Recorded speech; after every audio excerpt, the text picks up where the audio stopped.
Good morning, Geoff. It would seem that just over half of all our small businesses are still operating after 3 years. Why does the dream of being your own boss take such a toll?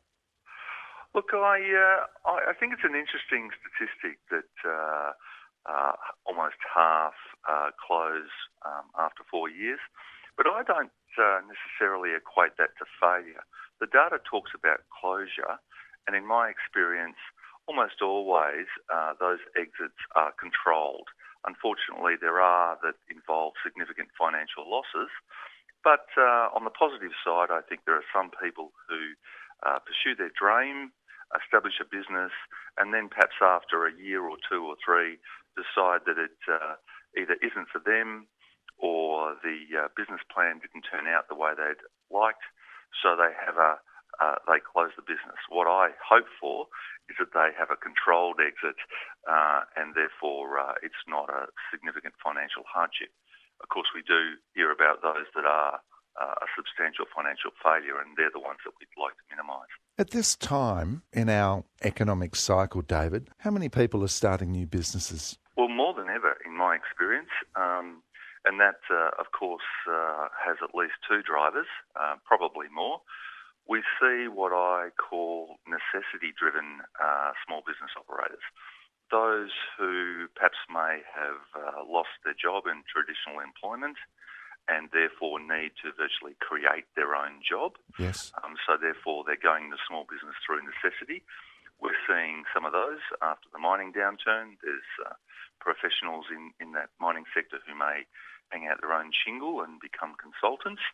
But also I'm seeing those that perhaps I think are called incorrectly lifestyle choice, where their circumstances may not allow them to have traditional employment. So they may be working from home because it gives them flexible hours and times.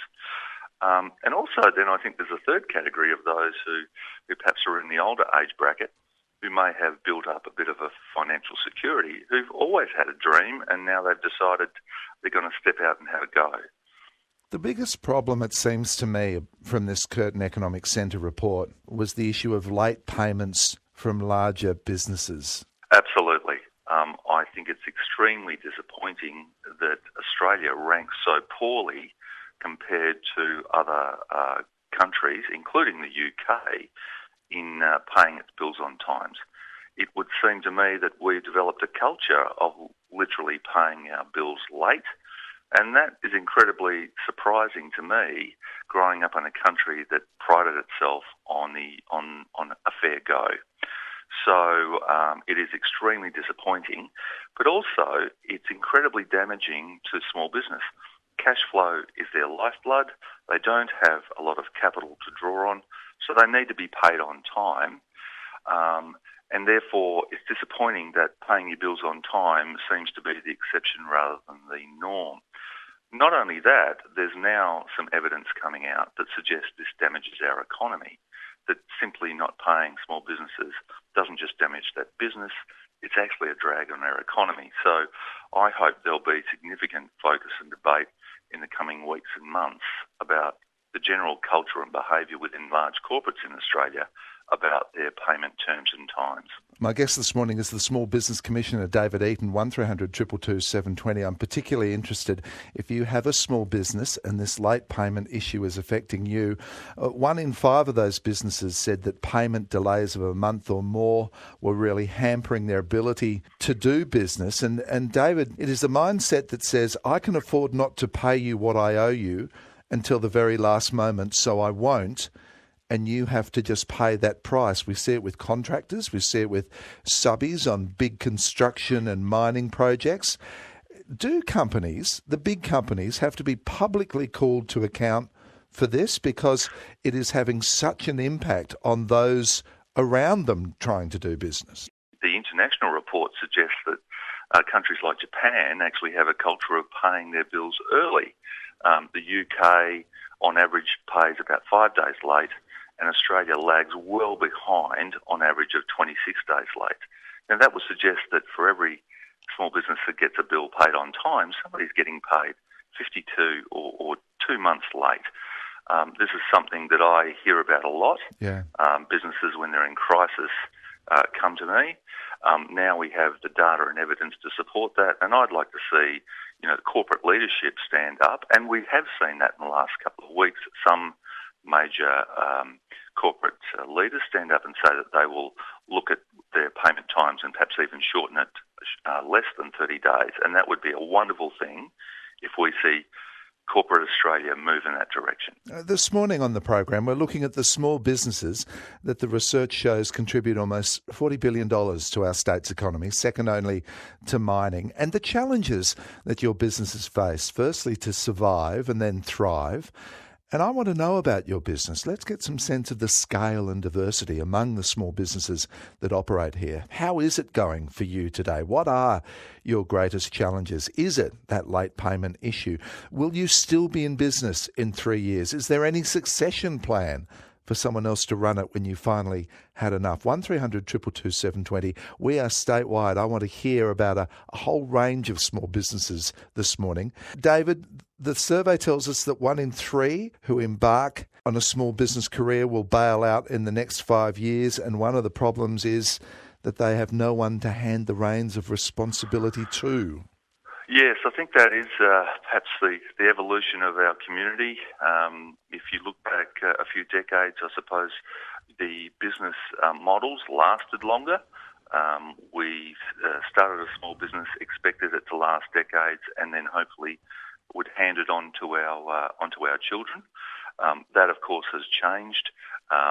Business models seem to have a shorter life cycle. Children don't seem to be taking over the farm as much as they used to. I think this might just be something that we need to get used to, that small businesses tend to evolve, and hopefully that they reinvent themselves every few years. I do think it draws an interesting discussion point. In my experience, not so much as a small business commissioner, but as a father of 3 sons, we do tend to have an education system that brings our children up for 2 pathways, directly into employment or apprenticeships in a trade, or onto universities for undergraduate studies and then employment in the professions. I would like to see a little bit more emphasis on those basic business skills for those youth that may actually choose to step out and start a small business. We have some wonderful examples in Western Australia of young people who've been extremely entrepreneurial, and they get some attention, but perhaps we need to recognise that there is another pathway out of high school, and that is into business ownership. My guest this morning is the Small Business Commissioner, David Eaton. 1300 222 720. Tell me about your small business. The other piece of research that is troubling in one sense, but also offers opportunity in another, is the acknowledgement that only 1 in 10 small businesses get to tap into export markets. Now, David, is that because they are, by definition, businesses that don't operate on a scale large enough to look over the horizon? Or is there great opportunity, great maybe niche opportunity for them? I think you're accurate. It's both. There are those that understandably have a product or service that they deliver locally. Those who start a cafe are unlikely to look to export, although we do have some that grow into that. So first of all, they've got to have a product or service that is fit for export. There are those who simply don't want to pursue that sort of growth. They're happy to stay small and stay local. But of course it does provide opportunity, and I think governments have recognised that, particularly for Western Australia, that we're on a time zone and very close to huge markets in Asia. So as you say, I think it's a natural occurrence that a large portion of small businesses market locally, but those that have the potential to export, certainly we should look for opportunities to encourage that growth. Well, they make a huge contribution to both economy and community. Let's hear from them this morning. 1300 222 720. David, thank you very much for your time. Thank you, Geoff. David Eaton is WA's Small Business Commissioner. Love to hear from you this morning.